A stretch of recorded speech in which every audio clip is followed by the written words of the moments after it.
Making contact at point 003.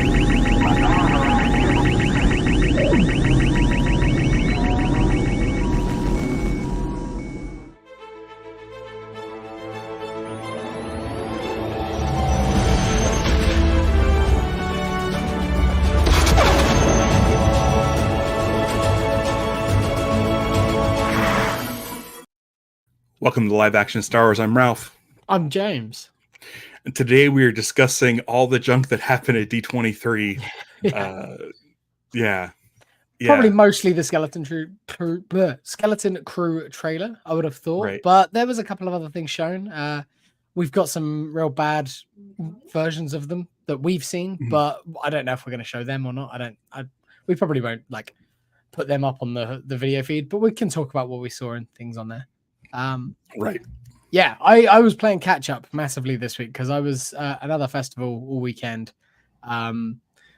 That's why my voice is super croaky. But it's I was catching up as I was getting home, and I was like, okay, cool, right. There's loads of stuff. So I figured that's what we're going to be talking about this week. Yeah, and I got no sleep last night, so yeah, we're a bit low. My voice is probably also very, very yeah. I'm like, talk about Star Wars. Yeah, it's been a while. It's been a while though, and I'm glad to be back. Even though I sound like I just woke up. So is there so news is Skeleton Crew Andor and Mandalorian and Grou. Yeah. No Rey.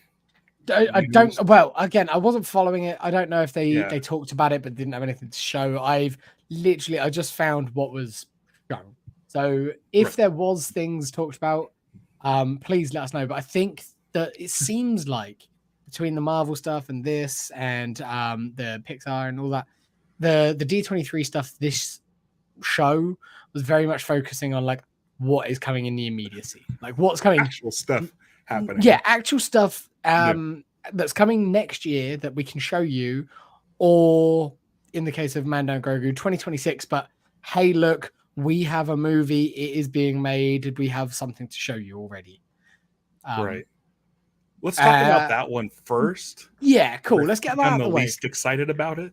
Me too. That is the thing that I'm the least excited about. And I'm glad that there's a Star Wars movie. I'm glad that there's going to be a movie in theaters that we can go and see. That's going to be great. It'll be the first time that we've been able to do that on this show, which is nuts. But it'll be exciting to both go see it day one and be able to talk about it that week. It just looks like the show. It looks like the show, and they used a lot of footage from the show. Yeah, there was some stuff with like an ATST and is it like the ATRT, like that little one-man one that we've seen in the Clone Wars? Card games and like Fantasy Flight games love that like mech, because like it's a small one-man like runner thing, which is really cool. Vactor mentions there is a park thing. We'll get to that. We'll talk about that as well. But the ATRT running down the cliff and being confronted by the AT-ATs is like, that's the centerpiece at the end of this trailer. Yeah, and it looks like it's probably something like it was in the previous stage, and they did like a final version to show the people. Just like 3-second clip. Like, I think all of this is very much like, this is all pretty much all CG stuff, or like guys in stormtrooper suits. Like, that's what they're showing here. Pedro is obviously shooting Fantastic Four at the moment. He's not going to be there. Anything that they do have with him will come later, but he's done some vocal work. Like there is was there a couple of lines in here, or was it all of his lines from the show? I think it might have been all from the show. I don't remember. I don't know if it's all lines from the show. It could be, or it could be like alternate takes that weren't used or something. But it wouldn't surprise me if there's nothing in terms of talent in this. My whole thing with the movie. Yeah. Mm-hmm. My whole thing with the movie, with you saying that it looked like the TV show, is that as much as I appreciate the volume as being used as the TV show, I think for the movie, it's, maybe use it sparingly, but I'm like hoping that they really the production value goes up because it is a movie, and Yeah, they're I not really just hope making so. like, you know, A like 2-hour episode. our version episode. Yeah. Because the footage that we saw for Andor season 2 Looks so much better, it's and the that's opposite. clearly not finished. Like they showed Yeah, clearly unfinished footage, and it looks infinitely better, yeah, in my opinion. yeah. Like I Let's noticed, just get one of the locations that they showed in that was like a place that is it's in Spain. It was used in Westworld, one of the seasons of Westworld. It's that big white thing. I think it's an art gallery or something. And it's like I know where that building is, and yeah, it's amazing, and it looks super sci-fi. It's great. Like go places, use weird, cool architecture. yeah, yeah, Yeah. yeah. I think with like Mandalorian, I think it was like Robert Rodriguez episode where he like actually went outside, but it was Southern California. Yeah. And I was just Yeah. like, It's I just mean, off the highway. yeah, it looks like that. Yeah. Which also looks like the Ewok movies, which is Yeah, fun. yeah. But it's one of those things where I'm like, let's get outside. Let's go do stuff. Let's We can go we can only places. get so many medium shots of Yeah. Mando in front of us. Everyone says it. Everyone's been saying it now for a few years, and I feel like they know it, and they've seen the reception that even people complaining about the Acolyte for other reasons. I think that a lot of them still like to trumpet the volume complaint, but you could see when it wasn't volume. You could see when it was actual sets, and or especially like that is the thing that even non-Star Wars fans go, it just looks better. It is better. And so I hope that, I mean, this is so early days. It's so early days. This is not something that's going to be shown to public. So show this. It's a movie. It's in production. We've got some stuff here. It's cool. Great. If this is all they have, because that's all they can do right now, fine. I'm okay with it. Like, you can use it sparingly. But let's hope. Zeb was in it. That was nice to see. Like, we know that this is a finished spec shot that they know that they keep finished. Who knows if and it'll get some excitement going. Yeah. People talking along online that looks like they're back on a Razor Crest ship. So maybe Mando's got a new ship. He's got a new mobile home that he's living in. Prequel. Oh, fuck off! Is it going to be no? Because Grogu's there as well. Like, no, no. There was a shot in the opening as well. It looked like he was busting through into like Grief Karga's office and like shooting some guys, shooting some stormtroopers. So it could be what we were saying last time, where like maybe they're coming in and trying to sort of put a foot down on Navarro again in the loss of Grief Karga, and Mando's like, not on my watch, cowpoke. Right. I feel like that's a good way to get him out of retirement. Absolutely, that's the launching point. Not a lot else. Snowtroopers, fast mouse droids, a little mouse droid POV shot, which was interesting. So they're shooting stuff. It's Mandalorian. Grogu does cute stuff. He crawls through vents. He's riding with some Anzellans probably in IG-11 again. Right. Yeah. Who knows? Who knows? It's early days, but it's coming. There is a movie in production, guys. It is weird that we will be covering a movie at some point. I mean, it's like 2 years from now. Yeah. But who knows what's going to happen? I don't know where I'm going to be.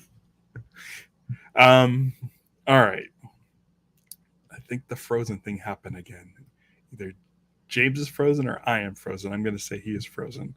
I don't have much more to say about The Mandalorian. It's Jon Favreau directing, and so that should be good. James is frozen. But I feel like if they're going to be doing a movie of this, they have a script that they're really into. Like that James is frozen, like smiling, like one of those dudes in the episode 7 Cantina, like with the grin. Stevie wants to see it because of Grogu. I mean, I like Grogu. Everyone likes Grogu. But I think, like, I'm hoping that they're doing this as a movie because they have a good idea for a movie. The show itself is sometimes it feels a little sort of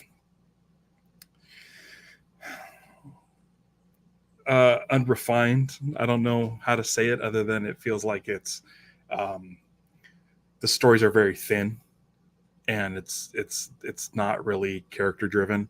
So I'm hoping there's something in there that is a good enough reason to do a movie based on this. I really want um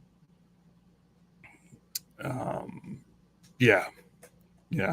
While James is getting restarted, Stevie asked if I talked about the ultimate live action Star Wars that we saw last weekend. Patrick Kottner from George Lucas Talk Show and the Star Wars Minute podcast put on their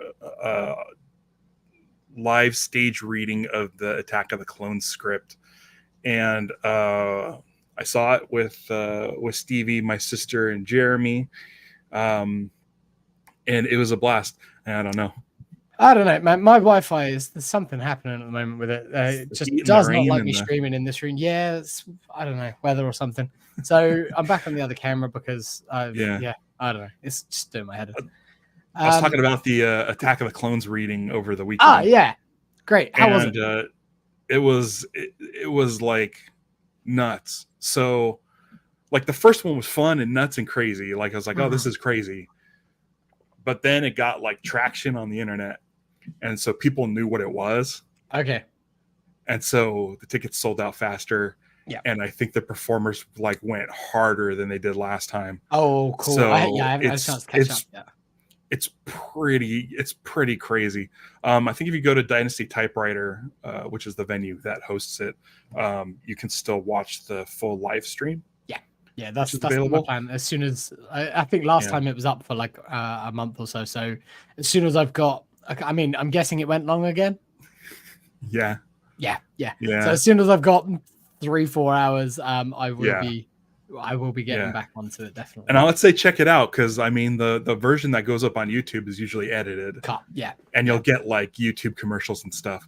So it'll stretch it out. But go over to Dynasty Typewriter and purchase the live stream. It's something else, man. It is something else. I can't wait. I'm really looking forward to it. Yeah, we got to talk to Eric Bauza outside. So everybody parks in the same structure, and you pay when you leave at a kiosk. And so we showed up, and everybody in line was either watching the show or in the show. And we caught up with Eric Bauza, came up behind us, who's the voice of like every Looney Tunes character currently. Oh, cool. Yeah. And just the coolest dude, and really fun. And he just will turn it on and he'll start talking. That's like great. Foghorn Leghorn or whatever. And it was really fun. I think we got pictures of Jeremy with Eric and stuff. So Jeremy is there. Our friends on stage were there, obviously. Bump into anyone else? Jacob, not really. This one? No. I didn't see Jacob. Like Anthony Carboni and stuff weren't there. No. But I mean, it was sold out quicker, faster. So yeah. I know last time Jacob got his ticket like the day of or something. Yeah, I think it sold out the day of. Yeah. So this time around, it sold out a lot quicker, and they had the QR code link up for the third one, which will be amazing. November 16th. I feel like with a quick sellout like that, it's confident that you can get it done. As soon as the show ended, they brought down the screen, they had the QR code, and everybody was like this, getting there, buying their tickets. So yeah. So you want to talk about Andor? We have more to say about Grogu. No, nothing more to say about Grogu. That's we got there. Well, that was the end of that. I was wrapping up it up over here. Yeah, it's gonna be a while. Grogu, Andor season 2. Yeah, this one was more of like a sizzle, behind the scenes mixed in with some new footage and stuff. So I feel like it's a case of we're gonna get this trailer, like an actual cut trailer, just as soon as Skeleton Crew is finished. I would have thought. That seems to be the way that they do it. They don't like to double dip and sort of advertise two things at once so that people don't get confused. But I mean, the show's done. The show is shot. They're in post production at the moment. It's going to be mostly finished. So it looks like Andor. And that's exciting. They teased the return of a couple of characters. One of them was very obvious. Do we want to talk about it now? I feel like, well, here's the thing. They're talking about how this is leading directly into Rogue One. Yeah. So if there's any characters who are already established in Rogue One that weren't in Andor season 1, they're gonna be established in this. Yeah. Whether it be, there's returning characters like Bix is back, Luthen, Martha, all of the core cast of season 1, it looks like, are back. Saw Gerrera. Saw Gerrera's there again. I did clock Melshi. Melshi is in this trailer, so he's going to be there, probably a little bit more prominent than he was, which is good because I'd like more of that character. And K2, I don't think that's a spoiler to say K2, because you can't just insert K2 into Rogue One when you've got the entire show building up to it. And there's some nice surprises, things that have been rumored. There's some nice surprises that we didn't know for sure, but now we do, and that's very exciting because it does tie in with things that could be working with stuff in the show. Right.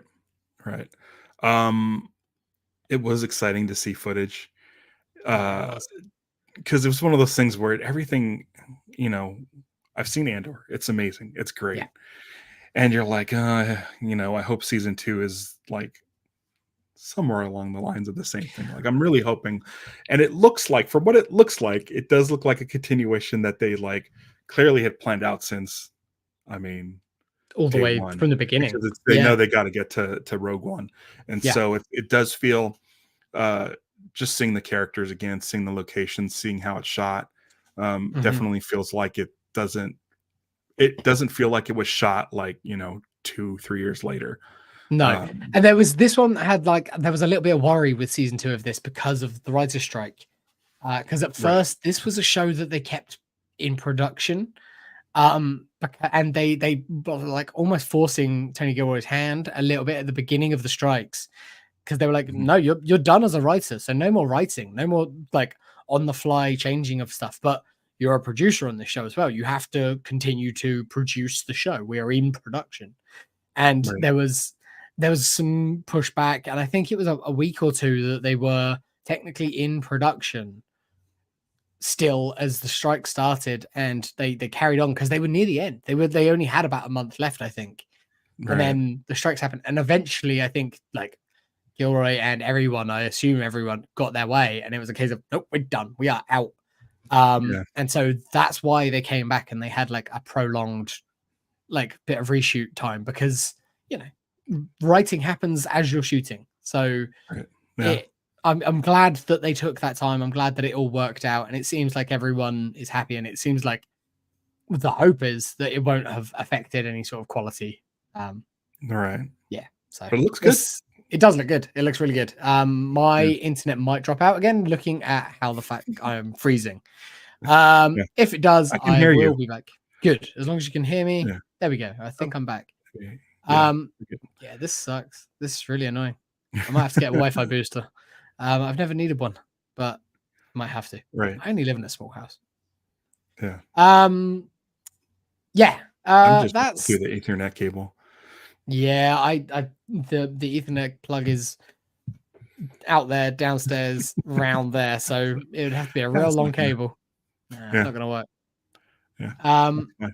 I'll get a booster. It's fine.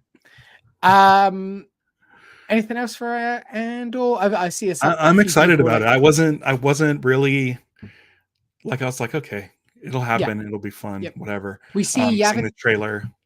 See Yavin. That's nice. There was a shot that looks almost a bit like what's his name? Well, the planet from Rebels.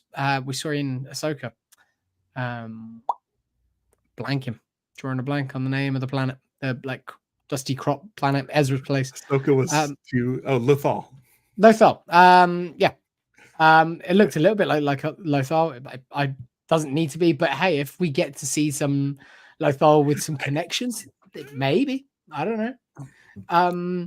I mean, can the rebels can be in this show. They can be, and we like. Yeah.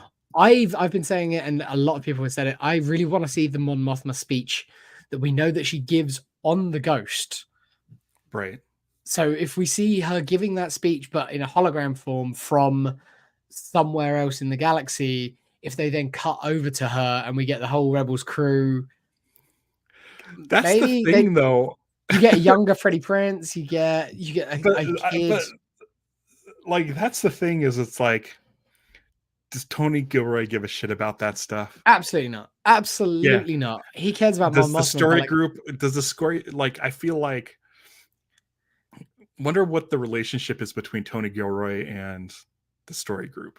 well, it's close enough that the stuff that a lot of the senatorial stuff that we see her talking about is things that are set up in Rebels. Like it's like this taxation, which leads to a blockade, which leads to a massacre.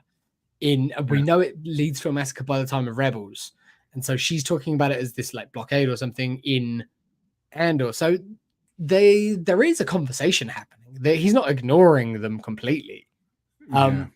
So that speech would be nice to see from other perspectives. Maybe like we see Bix watching it and it rousing her to get into the fight or something like that. I don't know. Yeah. Tony Gilroy mentioned something about this being very rebel heavy. Cool. Yeah, great. We should. I mean, we're getting there. So the rebels need to be rising. So more of that. I'd like to see it.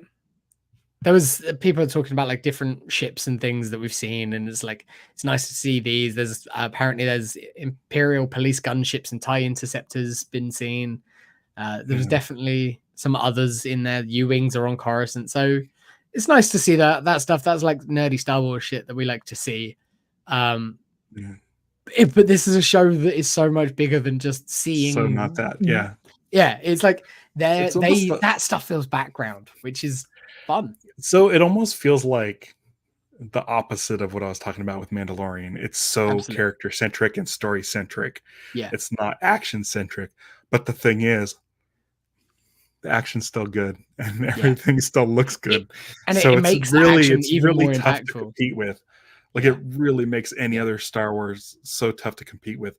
As much as I like the story and the characters of the Acolyte, like it just isn't Andor. Like it doesn't look like Andor. As you were saying, it's more Star Warsy, it's more fantasy stuff, but like in terms of just pure great story and character, Andor is unparalleled. And I think it's the best looking show. And I've said it before, I think Rogue One is the best looking Star Wars movie. Yeah. I think the Rogue One connection leads to we could start talking about Skeleton Crew, because as well as this trailer, there was an announcement made and is now public knowledge, something that we've known for a little while, because friend of Ralph's, so by proxy friend of the show, Mick Giacchino is doing the score, and that's news. That news is out there. I think it had been rumored, and I've seen on the internet today his team have confirmed it. So it's that news is great. I don't think that StarWars.com have made an announcement or anything like that, but like that news is out there now, and it's not been like hidden. Okay. That's just gonna make sure that is been officially announced and that Mick knows about it. I'll see if I can find it. Where can I find it? Star Wars Leaks is the subreddit. Mick Giacchino's agency confirmed that he will score the Skeleton Crew. It looks like they did it on Instagram. Great. Yeah. Great. Perfect. Congratulations, Mick. Yes. I've known about it for a little bit, but that's so great. Yeah. It's exciting. It's great to see, and yay, Mick. So Mick is super talented. Yeah. Mick is a super talented kid. Takes after his dad, but definitely has his own style. I'm very excited to hear the music to this. Looking forward to like a soundtrack release. Yeah, I mean, the kid, I call him a kid. he's a great man. Yeah. Yeah, he did the Muppets Mayhem show, and I found out about this, and I'm very excited for him. I think he's gonna knock it out of the park. He's done great stuff. Um, he was on my show Cue the Music once, and we talked about this, and it makes me so happy that they were doing the Batman. Michael Giacchino was doing the Batman, and they weren't going to score the Batmobile chase. It was just going to be sound effects, and it was going to be this. At some point, they decided that they were going to add music. And Michael was already off. Yeah, Michael was already off doing Spider-Man, I think, because it was such a last-minute change. So Mick came in and scored that. So if you watch like that Batmobile chase, like that's Mick. That's great. And I'm very much looking forward to this. I might. No, I'm not going to play it. I was going to say I'll put it on, but I don't need to put it on the trailer. They keep talking about like Amblin movies. They keep talking about Goonies and like Poltergeist and stuff like that. Kids on Bikes. Yeah. I think when the show was first announced, they were using Stranger Things as their point of reference because Stranger Things was out at the time and hot at the time. Like, so that's what they're going for. Like, obviously, Stranger Things is not aping, it's homage to Amblin and all of that stuff. So this is more of that, but in Star Wars. You know what? I'll bring it up. We don't have to go through it like frame by frame. No, we don't have to go like no. We should do a field check. Like we'll just watch it a little bit and see what we think. Yeah, I'll pop the volume down too. But cool. So the first thing that got me was like, okay, like this literally looks like the neighborhood from like Poltergeist or something. Like it looks like suburbs, which we haven't seen. No. No, like there's roads, there's people walking their pets, there's an Arthurian walking a dog, it looks like in one of the shots. Like it's like just like regular old streets with look at the curb. Yeah.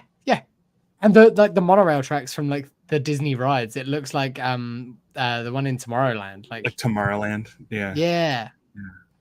But walking the bike through the woods. I mean, listen, I was born in 77. I grew up on E.T. and the Goonies and Explorers, which this really reminds me of the Explorers. If you haven't seen the movie Explorers. I saw it as a kid. I've not seen it since, but yeah. Explorers, like the first like 2/3 of that movie is so fucking amazing. The last third, you really have to like go with it.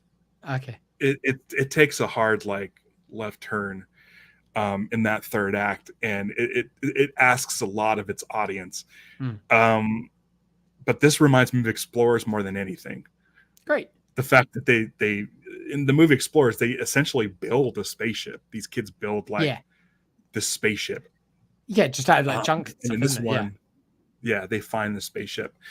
So I'm pretty excited about this because it looks like it has nothing to do with anything. Yeah, really. I mean, if it does, it's only through that character that we see at the end there, who the kids are assuming is a Jedi based on the voiceover, but we don't know anything about. We just know that it's Jude Law in a trench coat. There's like a lab Sivrak guy, which is nice. Yep. This dude from Captain EO is in it. It's got that Flight of the Navigator feel to it as well. Like yeah, definitely. So now I'm like, I don't know. I've kind of like I grew up loving Goonies, and I still like Goonies, but I feel like I've almost grown out of some of that stuff, the Amblin stuff. Stevie says Jude Law is a Jedi. He does some stuff. There's a look there that makes me not sure. Yeah. It could be magnets like the way that Kumail Nanjiani did. Yeah. Or he could just be a Force user who isn't a Jedi. So I showed this trailer to Liz last night, and I was like, because that's I was really enjoying it until the Force came into it at the end there, and I was like, I don't want him to be a Jedi. Right. like Jeremy Kelly's thinking he's more Camille. There's that look on his face looks like he's like just being cheeky, and I don't think that's like just Jude Law, because he can do Right. whatever faces he wants. Like, Yeah. that's an intentional look. The it has like a Doc Brown feel to it. Yeah. You know, Okay. like it feels like he could, like it feels like, you know, back in the 80s, like a kid just hung out with an old scientist. Like that doesn't make any sense. So for this, it's like, it seems like it's a similar thing. These kids hanging out with this guy. Also, I like that, like this ship was clearly crash landed a long time ago, and the crew in it is literally skeletons. Yeah. So there's like a double meaning. Yeah. Which is skeleton crew is what? Just the crew that's like minimal, real minimal. Yeah. So I like that idea. The kid, like the voiceover, obviously it's heavily cut up for the sake of a trailer, but I don't think any of it's like played out in order. But the fact that one of them at some point thinks that this is an old Jedi temple, the ship that they find. Well, presumably that could just be somewhere else that they find later on, and they've cut it to this ship that they think it's a Jedi temple. No. But if they think it's that, I think that's just that call to adventure thing. It's like there's some kids finding something in the woods. They think it's this grand thing, and they think that they're special because of it. When in actual fact, it's just a crash ship. Yeah, like whether or not it's Jude Law's or not, like it might not be. He might bump into him along the way. Yeah. So back before Acolyte started, I was like, I'm so excited. It has nothing to do with the Skywalker saga timeline whatsoever. It doesn't take place over any of that stuff. It's like way BBY. And I'm like, okay, cool. I'm like, but I knew that there was going to be people on the internet that read all the High Republic stuff and would be like one step ahead of me and be so excited to see certain people and stuff. And like Fernestra Rowe and stuff was like in there, and people know who that character was. Yeah. With this, I like that it really feels like there's zero stuff in here. Did we see a stormtrooper at all? There's no. We saw an X-wing. We saw 2 X-wings fly over. That's it. But this is the New Republic era, like, so that's what it is. Like, so is it the New Republic era?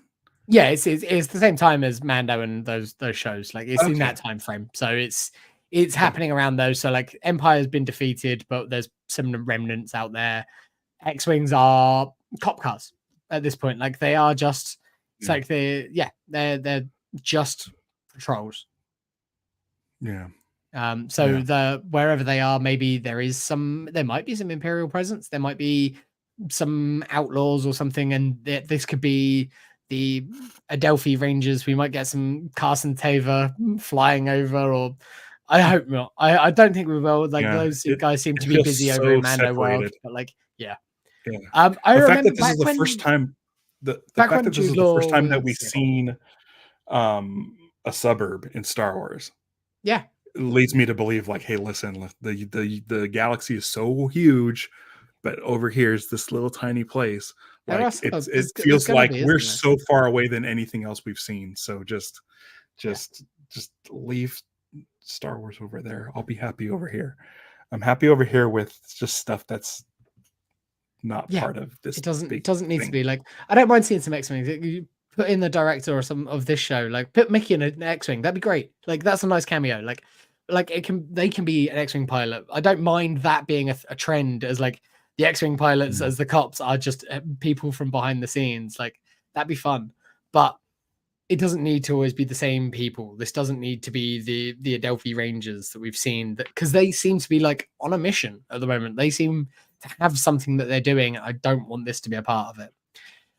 When Jude Law was first announced and people were speculating about who he is, obviously speculation always, people are trying to connect things.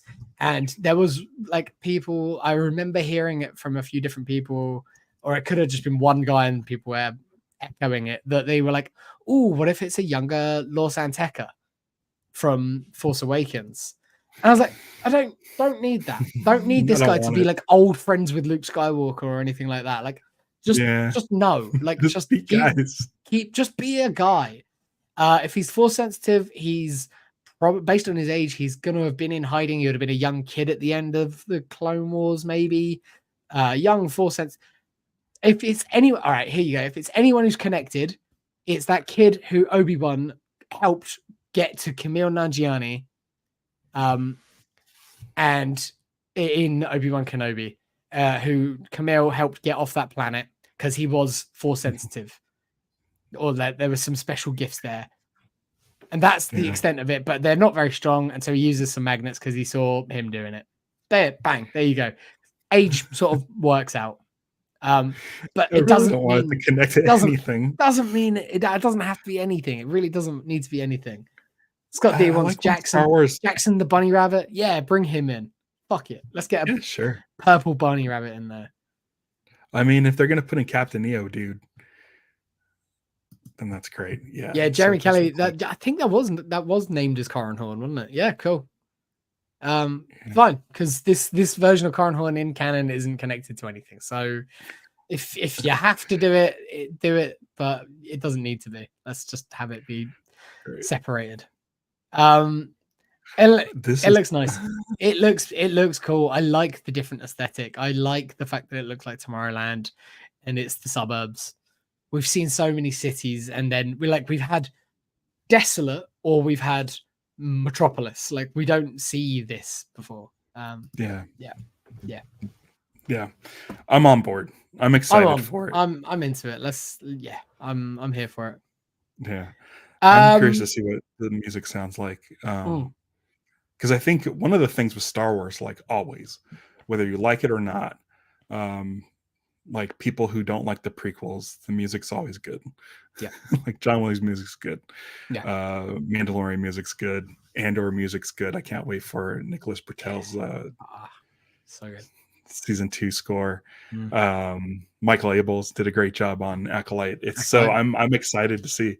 I'm excited to see how this turns out. And again, like, I don't want homework. I don't want homework in Star Wars. Just let me just see a thing. Yeah. I just want to see a thing. But yeah, I think I'm really excited. That's December 3rd. So we have a few months before that happens. Running over Christmas time, running over the holidays. But it's nice because it's out of the way of all the stuff that's surrounding my movie. Yeah. Which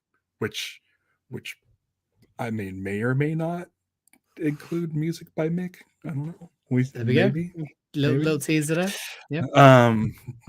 Maybe just a little bit. We'll see. Yeah.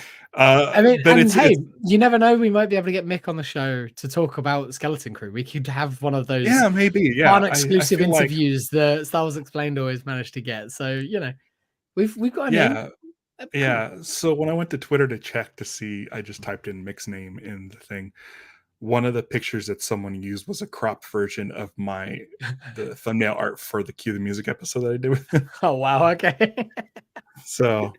Yeah, I thought you were going to say it was like one of your Fireball Island game photos or something like that. Oh no. But that's really cool. I'm so happy for him, and I can't wait for this show because again, Jeremy Kelly mentions here. What do you think with the December release date? Is Life Day involved? Maybe the kids got a Life Day present like a week or two before. That'd be nice. I don't know. It's end of November, isn't it? So it's a week later or so. It's around there. Yeah, it's around there. Close. It's close. That'd be cool. I don't know. I don't have much more to say about it other than because we can speculate about shit, but because it looks so like outside of regular Star Wars, it's this story that's happening over there. Kids find a thing. They go on an adventure. Yeah. There's an Ithorian. There's a guy who looks like he's pretending to use the Force or he's using the Force in some way. That's what's great is we don't know. We don't know. And I feel like it's intentionally vague in the trailer.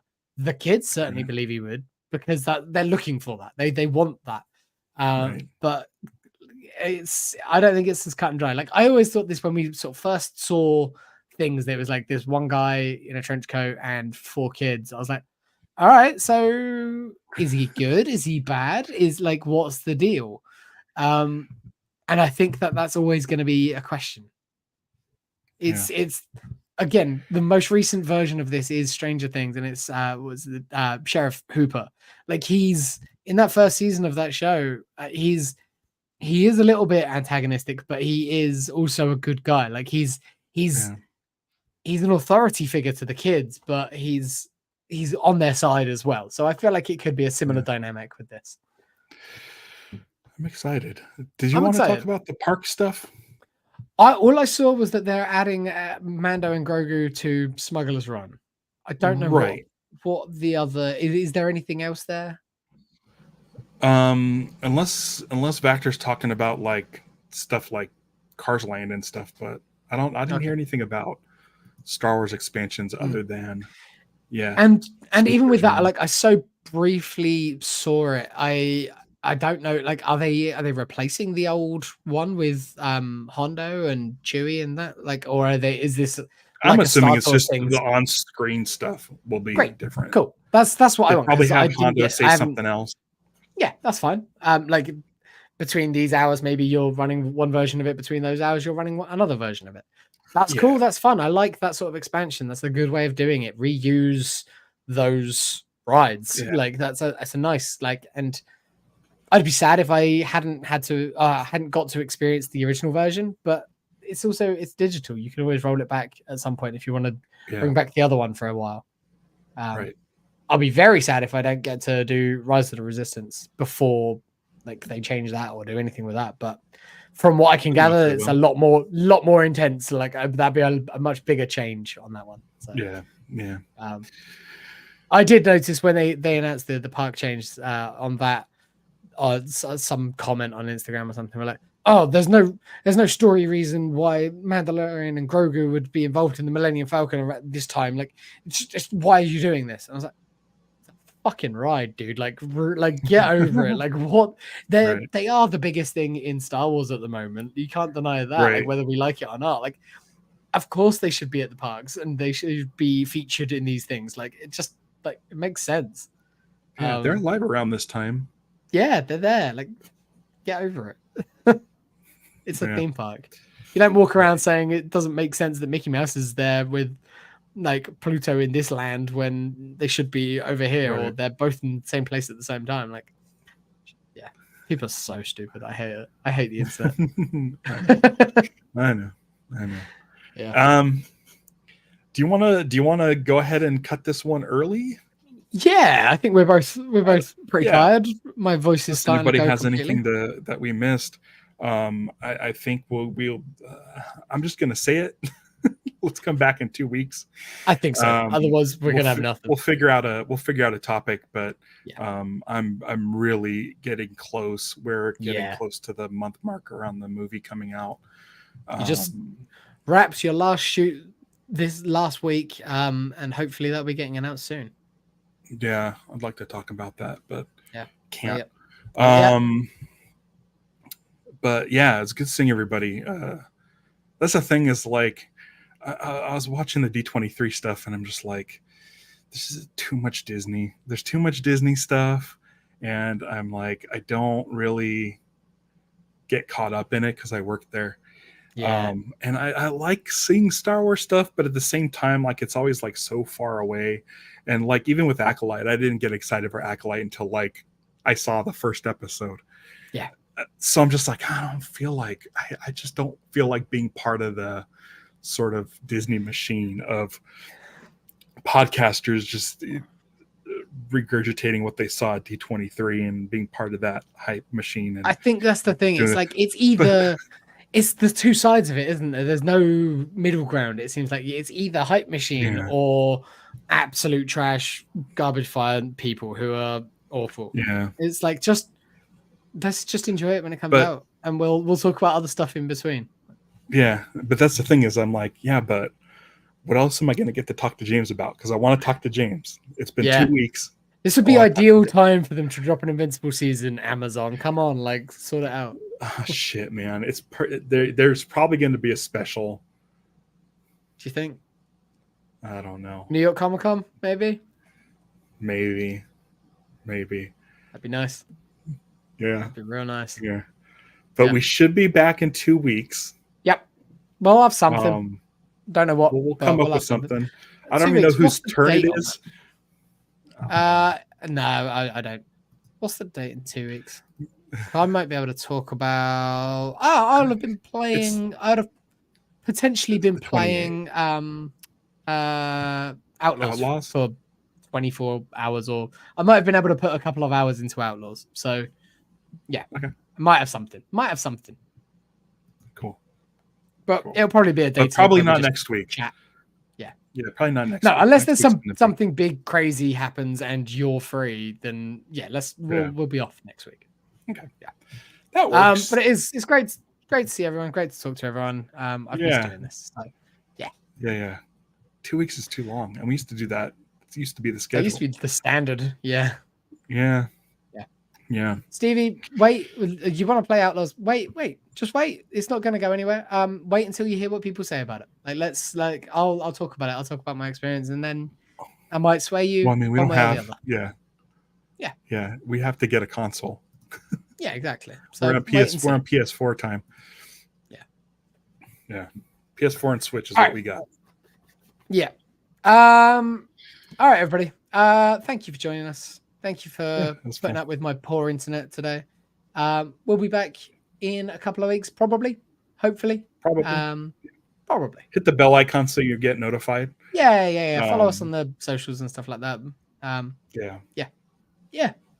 And wish everyone luck, Ralph. Everyone wish Ralph luck for getting the movie all wrapped up and everything. And follow Getting Lost, because there's gonna be a cool announcement very soon.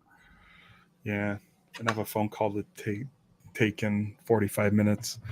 Yeah, you can do it. You're nearly there. Home stretch. Yep. We started season 6 last night, and we rolled straight from the end of season 5 into beginning of season 6, and I was almost like, no, you have to sit with it for months, like I did. We all did. It was between 5 and 6 that me and Ralph met. It was like, you had to be there. You have to sit with it and wondering and theorizing, not just rolling straight into the beginning of season 6. It's cheating. Yeah. What happened to that dang island? Yeah. Why is it underwater? Why is it in a PS2 game now? The effects back then for TV weren't what we see today. So as much as we shit on the volume, like we understand, like we're living in a golden age. Television, and it looks pretty fucking good for television. Yeah, it does. So, all right, dude. All right, guys. We'll see you next week. Thank you for joining us. Don't give in to hate. Celebrate the love. Punch it.